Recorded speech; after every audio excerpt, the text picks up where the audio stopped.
Welcome to Speculative Sandbox, your audio playground for creative storytellers. My name is Vickie Lan, and in each episode, I and a guest will unpack a trope with an eye for world building, character development, or narrative structures. You can also join the conversation on TikTok and Instagram. For those times when the real world just doesn't cut it, let's get lost in a fictional one. Okay, Lauren, I'm imagining that you've seen Avatar: The Last Airbender. Love it. Okay. Which element, which bender are you? Which element do you associate most with? Oh, that's tricky. I think it depends on the day. Sometimes I like to pretend that I can just go with the flow like a waterbender should. Other days I am in a fiery rampage like Zuko when he wakes up on the wrong side of the bed. Um, and sometimes I'm like Toph where I just kind of just want to ground myself in nature primarily and just kind of feel the rhythms of the world moving around me and not really doing much else. Uh, Airbending is a little more, um, I guess, less interesting to me. oh, okay. All right. Because I was going to say maybe you're the avatar if you have a little bit of Oh, I everything. wish. No, no. But okay. Thinking about that, I definitely gravitate first towards water, the idea of malleability and adaptability, but I have a fiery streak too. So, and I think the circumstances of my life definitely require that I'm more grounded, right? I always think about if I didn't have my kids or family to think about, I probably do be doing a lot more different things. Absolutely, for sure. All right. Well, Lauren, thank you so much for joining me today for Speculative Sandbox. We're going to be talking about mythical archetypes, specifically non-theistic mythical archetypes. But before we get started, can you please introduce yourself and tell the listeners what you're currently working on? Sure. So my name's Lauren Teffeau. I am a speculative fiction writer based in New Mexico. My debut came out a few years ago from Angry Robot Books. It was called Implanted. It was a cyberpunk, solar punk thriller, action adventure kind of story that I really, really loved writing. But it's very different from what I'm currently working on, which is A Hunger with No Name, which is a novella that just came out last month from University of Tampa Press. And it is a very almost philosophical kind of speculative story. And it's very different from Implanted, except for the fact that it is both have environmental themes and both kind of implicitly critique the role of technology in our lives. So they are, it's the same kind of themes, but very different kind of story and packaging around them. And so I've also written a number of short stories. I love to play video games, and I'm just excited to be here. What's your favorite video game right now? Oh, geez, I am like usually a console and a half behind.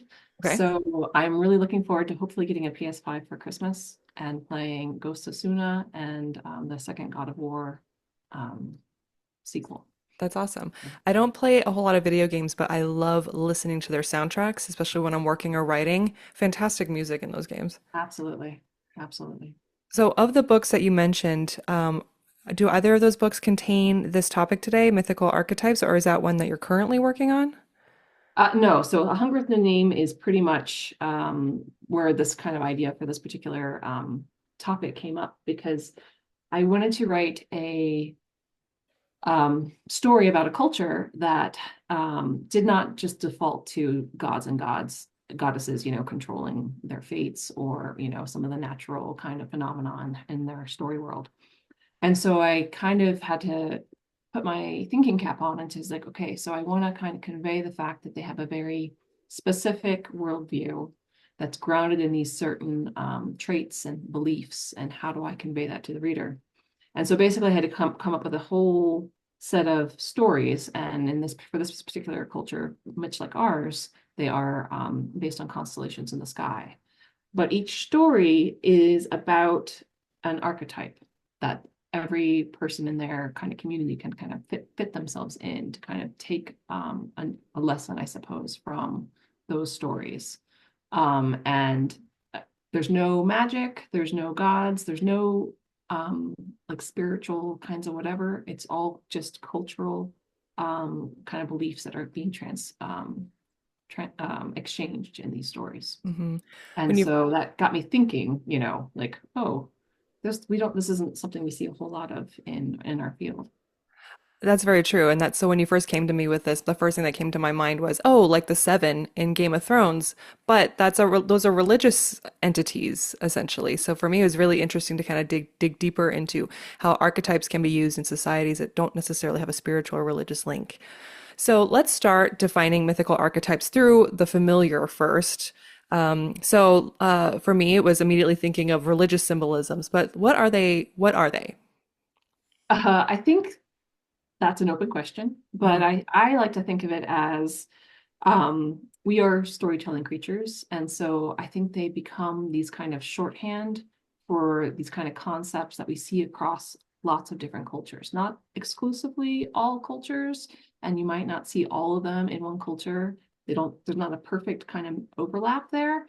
But I think they are like the smallest like cultural unit you can get in a story and then have that be something that somebody else recognizes from a different culture. And what's great about it is it doesn't require, I mean, we need to have some sort of translation, ability to kind of translate their story into our language.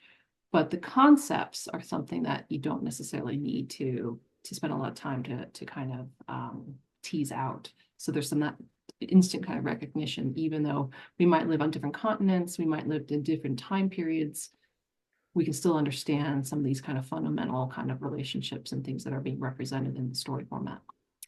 That's fascinating. So, for me, when I was looking up mythical archetypes, before I even wrote non-theistic, I was Mhm. getting a lot of things delivered back to me, like Greek mythology, for example, Sure. a lot of creation myths, and even how, for example, across many different creation myths all over the world, they all seem to share a common great flood, I guess you can say. So little aspects like that. And from that angle, I was seeing, oh, it's a lot of explanations for why things exist the way that they do. A lot of societies back in the day just kind of, answering those big questions. So how does a sun travel from one place to another? Oh, that it's Apollo pulling the sun, or Right. alternatively Artemis with the moon. So then looking at it through that lens, can you argue that mythical archetypes are a form of trope? I love that idea. If we wanted to think of it that way. I if you think of all stories as like a production of a mythology, then yes, like everything on TV tropes is kind of like these kind of recognizable shorthand cultural units that people in our society understand. I don't know how generalizable they are to other cultures. I'm a little hesitant to kind of say it's a one-to-one, but they certainly function, I think, very similarly in our stories and our storytelling. So I really liked that kind of comparison. All right, so shifting now from the mythological to the non-theistic mythical archetypes, I'm curious to see how this compares to the archetypes that you used in your book. But I came across Carl Jung's The 12 Brand Archetypes, and he goes on to say there are forms or images of a collective's nature which occur practically all over the earth. Basically, a very fanciful way of saying what you just said, Mhm. which constituents of myths and at the same time as individual products of unconscious. These are imprinted and hardwired into our psyches. So here, I was going to do the list. It's 12. Think about, I guess for our listeners, think about how you may know people in real life or characters in your favorite books or movies that may fit some of these archetypes. So we have the innocent, the everyman, the hero, the outlaw, the explorer, the creator, the ruler, the magician, the lover, the caregiver, the jester or the joker or the trickster. There's so many variations on that one. And the sage, which is the wise one. What do you think of these 12 brand archetypes? So I think they're really useful to kind of look at, particularly when you're looking at story structure, like, something that gets kind of drilled into writers is structure, structure, structure. And I feel like the archetypes are really useful in terms of kind of thinking about how your character kind of navigates your story and at what point do these roles make sense or how do they fit into these roles at different parts of the story, because that kind of ties right into the hero's journey, and Joseph Campbell's work as also like an updated version of that, which I would posit would be Gail Carriger's The Heroine's Journey, which is kind of looking at how that might change if you have a more feminine hero in your story. Not necessarily a female, but a feminine coded hero. And so I not sure that Jung got everything correct in terms of like,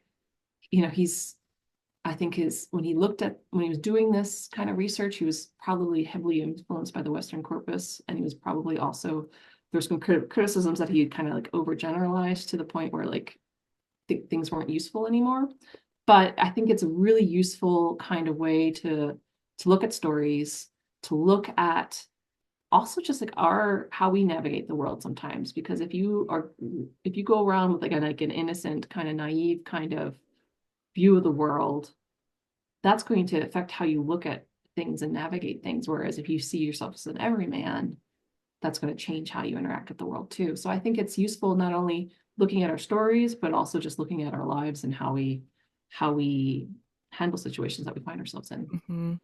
Yeah, Carl was born in 1875, died in 1961. So the first thing I thought was, is there anything missing from this list that could be a direct result of his perception or even his privilege, from his time Sure, frame? absolutely. Okay, so then we, for fun, decided to do a little test, little quizzes, when your Enneagrams, your all these different traits, your personality traits. We decided to do one specifically for these mythical archetypes. And I'm going to include the link to this in the show notes if anyone else wants to do it. So I sent this to you ahead of time, Lauren. What were your top identities, your top archetypes? So for the self, because they break it out into like the self and the persona, Mm-hmm. my archetype was the hero. Okay. But what's interesting to me though is that was at like a 74% match, but I had like 4 at 73% that were interestingly kind of to me like just like looking at them as like a set of traits as opposed to just the one overall Mm-hmm. kind of thing. And so that was the great father, the innocent child, and the magician. Okay. And then for the persona, my top one at 73.5% was the innocent child. But then right below that was the Joker and the hero. So Mm. it's interesting to me, like seeing how it kind of sorted itself out. How about you? Okay, so for me, the highest at 75% was the Joker, which at first I was like, what? But then I read more into it. I'm like, oh yeah. So like, that makes total sense. In fact, my books are always they're comedies.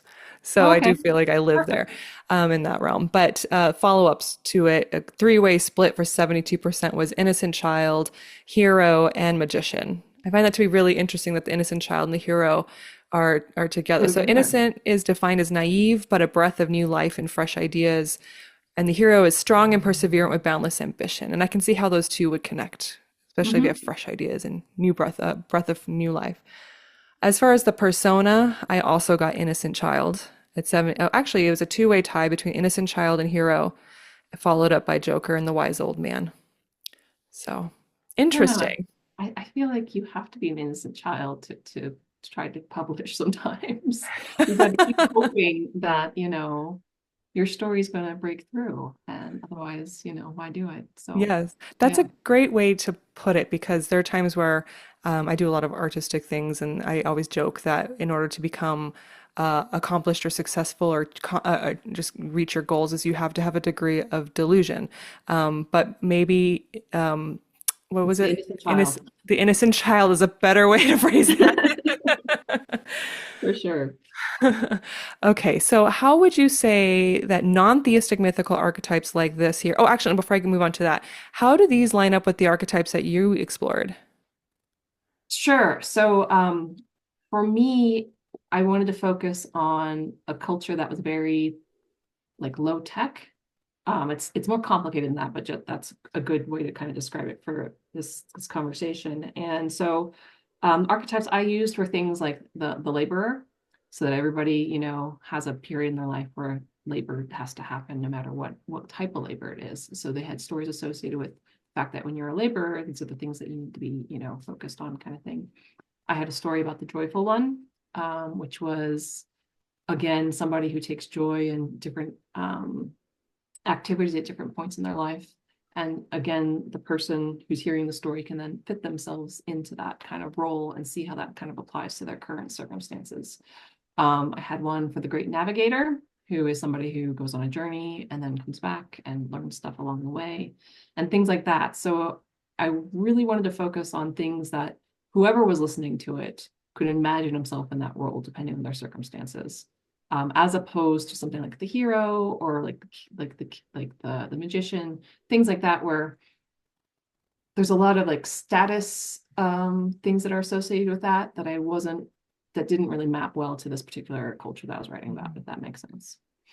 I wonder how interesting it would be, like how interchangeable these roles are. Like, could you pick up the caregiver and put it in a hero's journey, for example?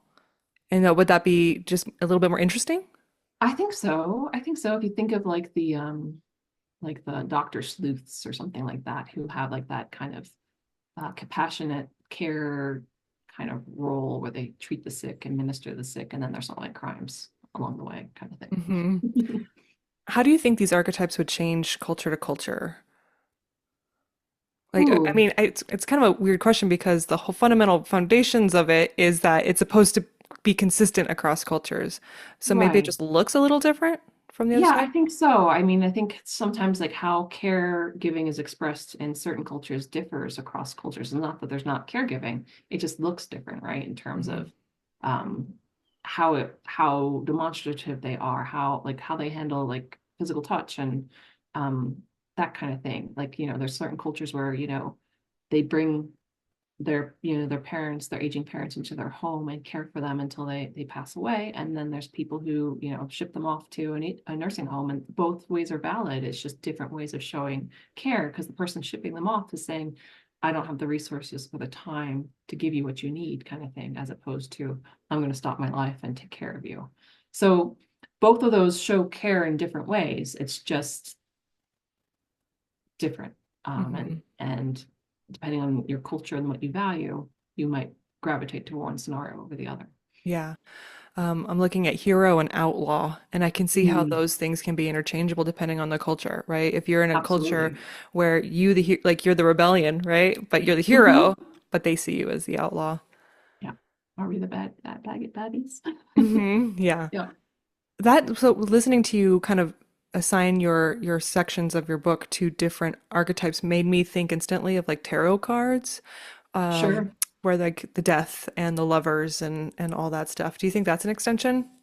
Same Oh, idea? absolutely. Absolutely. I mean, and I think now that you've mentioned it, I think tarot actually speaks a little more to like the unconscious self that I think Jung wishes he did Mhm. in terms of tying that together, because I feel like there's still a little like a layer of artifice a little bit to his archetypes, where I feel like the tarot gets a little bit like the next layer down in terms of like the kind of unconscious impulses that we all have and things like that. But Interesting. Okay. yeah, I need to take another look at a deck when I don't have one, but look one up and see if maybe we're missing something from the 12, sure. what other opportunities there are.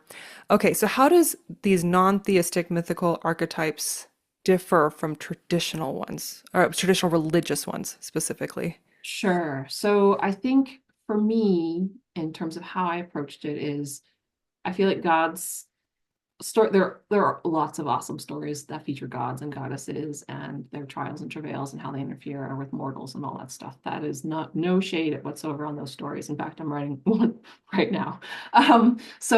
But for me, the distinction is I really wanted to focus on like the mundane world, without magic, without spiritualism, without any sort of a higher power to appeal to, because I wanted to see if I could do it, and B, it had me kind of re-examining so much in just today's society and how much of that is colored by um, Abrahamic religion and things like that. So it was really hard to kind of even from like a word choice standard, going through my book and making sure that like I wasn't like signaling anything with even just the terms I was using. Um, that would fall back to that. And so the difference is for me is the quantity of like mysticism and belief that it requires to a certain extent, versus what I was doing, which is more just, it's more fables, really, like Aesop fables, really, in terms of like the level of storytelling and the messages that they contained and whether or not the person could envision themselves in that particular story. Mm. Whereas I feel like the religious ones are a little more thou shalt and driven by an apparatus that is not necessarily an organic one, if that makes Mhm. sense. When I look at kind of ancient mythologies, I see a lot of it is, especially in the Greek mythology, Romans, Egyptians, you have um, spiritual beings, deities, that are put in relatable human situations, right? They have Sure. obstacles and loves and all that stuff. Would you see non-theistic archetypes as almost placing the normal into a risen, almost like deity pedestal? That's an interesting way to think about it, because I do like we're all like the heroes of our own stories, especially if you get hero on your Jungian archetype quiz. But I do feel like it's a way to make it relatable, right? Um, because we all care about what's going on with us more so than what's going on outside of us. So I think it's just a really good tool to do it that way. And I would have to think a little bit more about that question, because I really like this idea that without, if you don't have gods, of course the self becomes almost godly, but Hmm. with just by not having something to compare it to, if that makes sense, because everything's flat, then everything's equal. Um, so it's stopping it from becoming that important. But I think it comes back to however the culture is designed and how people interact and work together, that I think might be a check on that impulse. Hmm. Okay. Speaking of how you got that score on your test, did you think you would get that result? And before you took it, what did you think you were going to get? That's a good question. I did not know I was going to get the hero. I thought, um, yeah, I thought it would be more caregiving or mediator type person. But it was interesting to me to that was so loaded towards that. I was completely Um, surprised by mine. I thought I would get creator at least because I'm yeah. always doing that, but Mhm. it's cool. It's fun. All right. Do we have, and I mean, this kind of bleeds into what we've already kind of acknowledged, but do we have non-theistic mythical archetypes in real life, and how can we pull inspiration from real life if we were to write about non-theistic mythical archetypes? Sure. So yeah, I think definitely we can pull from real life. I think everybody has, like there's certain like just universal kind of experiences. I would say like death of a parent or a parental figure, because not everybody has parents, but usually there's somebody in somebody's life that takes on that role, usually. First love, um, everyone I think has gone hungry at some point in their lives, even if it's just they missed their lunch break. So I think there's things that we can kind of directly pull out from our experiences today and then put them in a fantastical context, or put them in some sort of um, story or something like that, where we can kind of make some associations that then come back to that kind of base experience that being human is. Um, but again, I don't want to the problem with archetypes in the first place is that you can overgeneralize, and there's always going to be like a corner case that doesn't quite, Hmm. line up. Um, and, you know, but I think, yes, I think absolutely. I think Because you had some really otherwise, creative ideas there because the one idea I had, I'm looking at the original 12, like I'm like, how can I break the 12, right? And mhm. the first one I thought of was uh, well, it was matriarch, but then I'm looking at this, I'm like, I guess you can consider that to be a type of ruler and caregiver combined, or however someone could interpret that. Then I thought, oh, the boss. That is also a form of a ruler. So it's like, Mhm. just modifying the words a little bit to just suit the time that we're currently in. Yeah, absolutely. And I feel like, like you see a lot of like, oh, mythical like archetypes you can write about, make your character this, and it's usually going, you can kind of draw a direct line, or at least, a constellation of lines to some of these archetypes types that are just rebranded in in a certain way. And I feel like a lot of the personality tests do the same thing with some of these kind of concepts Hmm. and stuff. It's just a new package. Every generation gets a new little spiffy kind of take on it. That's a really good point. We humans really do like our packages, don't we? Mhm. Our categories and diagnoses and all that stuff. Do you think that plays into like how we can better understand the world, better understand ourselves? Oh, absolutely. I think, so much of that is tied to the current, what's in vogue or whatever the shiny new thing is. But there's a history there, and you can find that history and see what that legacy is, and that long tail that ties back into these other concepts that go back way back. But it provides us with a mechanism that speaks to our current society, our current situation, our current level of awareness, because as nomenclature changes, how slang changes, how we interact changes, that if there's a way to make that more easily, if there's a way to make an idea transfer more efficiently, then that's going to kind of be supreme. So it might be more accurate to say, oh, it's the magician character. But right now, it's like, the influencer or the comedian or something like that, Mm. is a way to kind of, you know, preserve the concept, but have it speak to our current society. That makes me think a little bit about Hollywood and storytelling and character archetypes that you see there, Absolutely. and the importance of as we consume media that we recognize and understand. Like there's archetypes that are created for the sake of storytelling that aren't like that can definitely be like a funhouse mirror on reality, but that it's important to look at nuance. Back in like the 90s, 2000s, even earlier than that, there were some very harmful character archetypes that we watch and we absorb and think into society and think we can treat people based off of what we see in these movies. An example, like a lighthearted example, I guess you could say the dumb blonde, but you can go on to say further racial issues like the token black kid, Right. or the fact that certain races tend to get killed off in horror movies, or Breakfast at Tiffany's when they were mocking Asian characters. You know what I mean? And so these, when you watch TV and you can become you can kind of be fooled into thinking that that is, oh yeah, this is the world and this is an accurate portrayal of how things Absolutely. are. But to continuously think critically, the world is so much more nuanced than just packaging everybody up into these little containers that can be very flawed. Yeah, and I think that's what makes writing fun, is you can kind of start with these kind of building blocks, but then Hmm. the expression of the traits and the story, devices and things really didn't take on the characters, the quality of your characters, and the situation they're in. So again, it's like a very useful unit, but your work doesn't just stop there. Hmm. It's all about how you make it come to life. Hmm.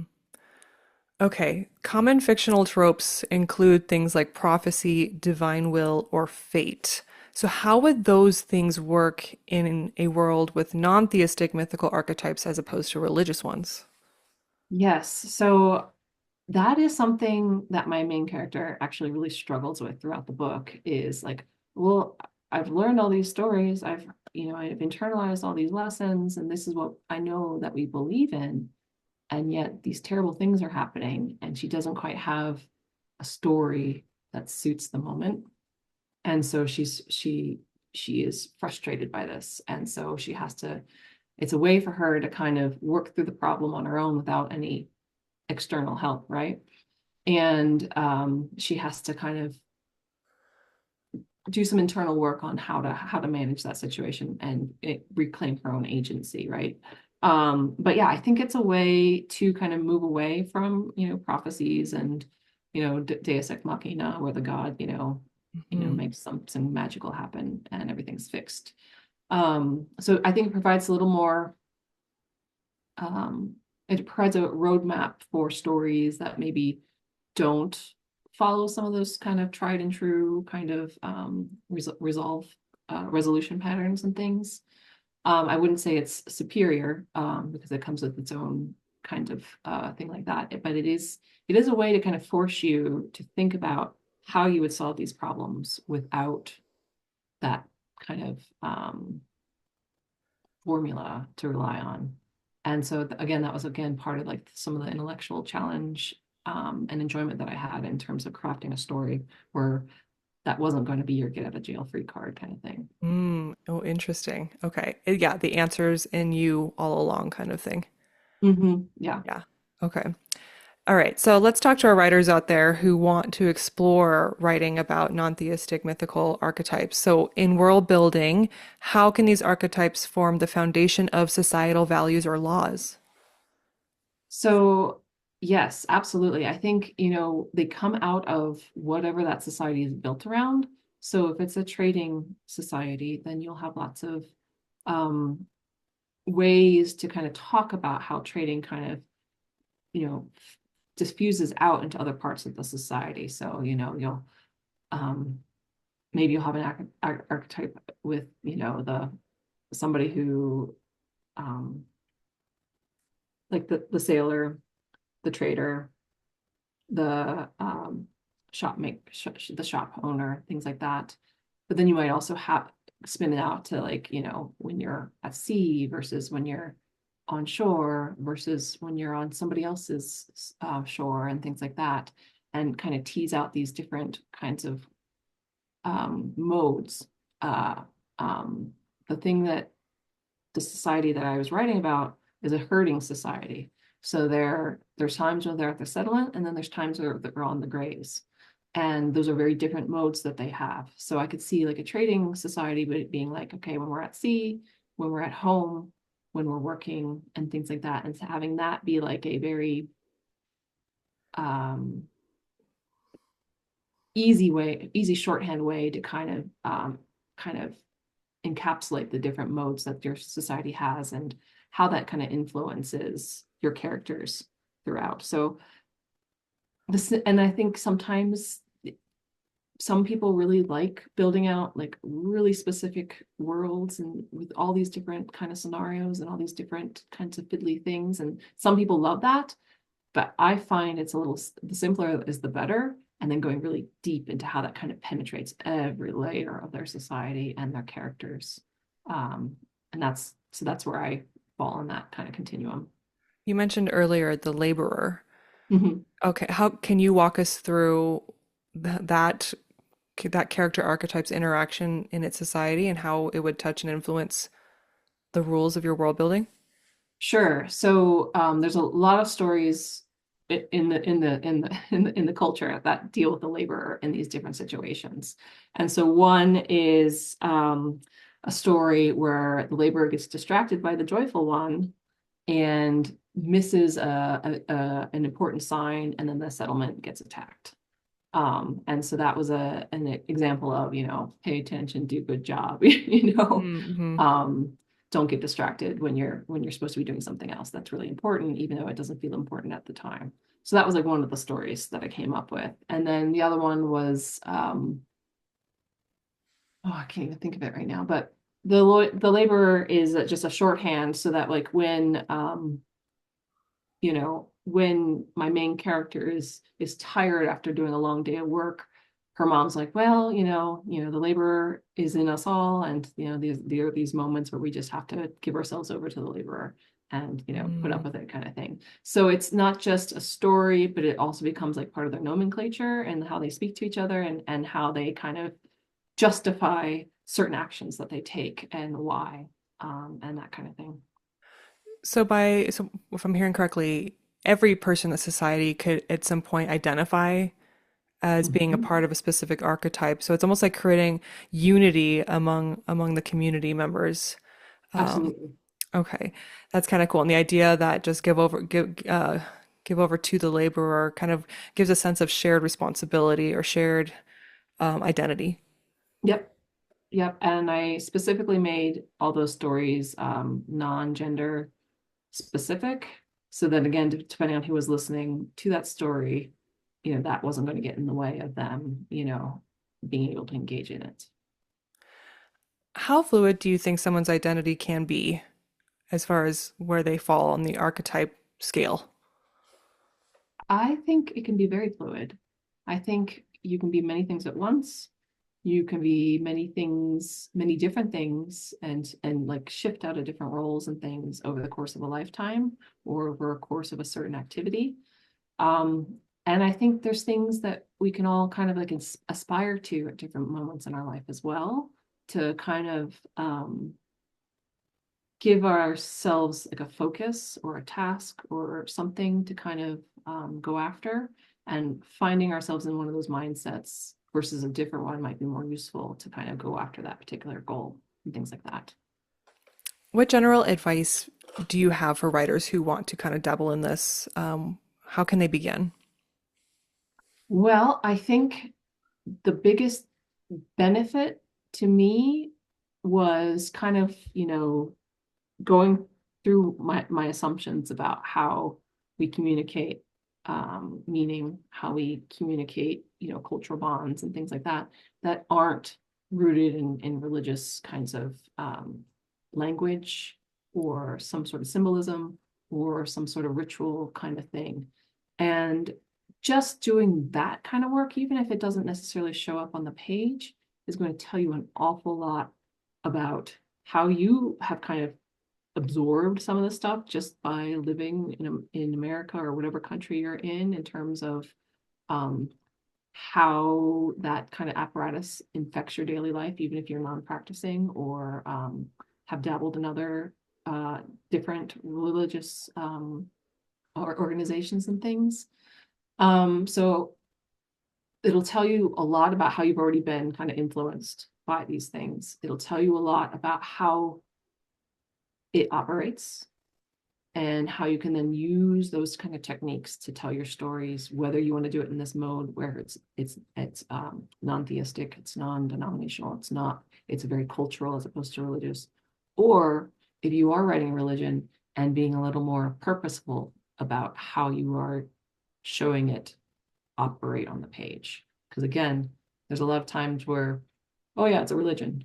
They're in a cult, and we just kind of like take it for granted.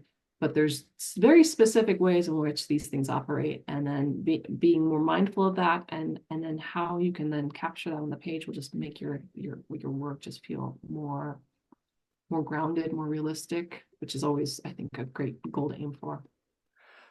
I'm thinking now about the Divergent series. I don't know if you've read those. I read the first one a long, long time ago. Yes, long time ago. And I remember at some point in this fictional society, you get kind of slotted into Yep. different things. And if you don't get any kind of assignment, you're considered divergent. Um, is this the same book where like there's a bunch of like they're leaping off of bus subways and buses or something, like they're running all over the place? I think it's the same series, but like basically the idea that they try to file society into these neat little categories, which are very much against human nature to just neatly categorize Yeah. away. Um, is that a is that an example of using mythical archetypes? I think it might be. I would have to go back through it because I remember reading the way she kind of generalized the different factions or whatever they were. And I'm Yeah. like, yeah, I could see this.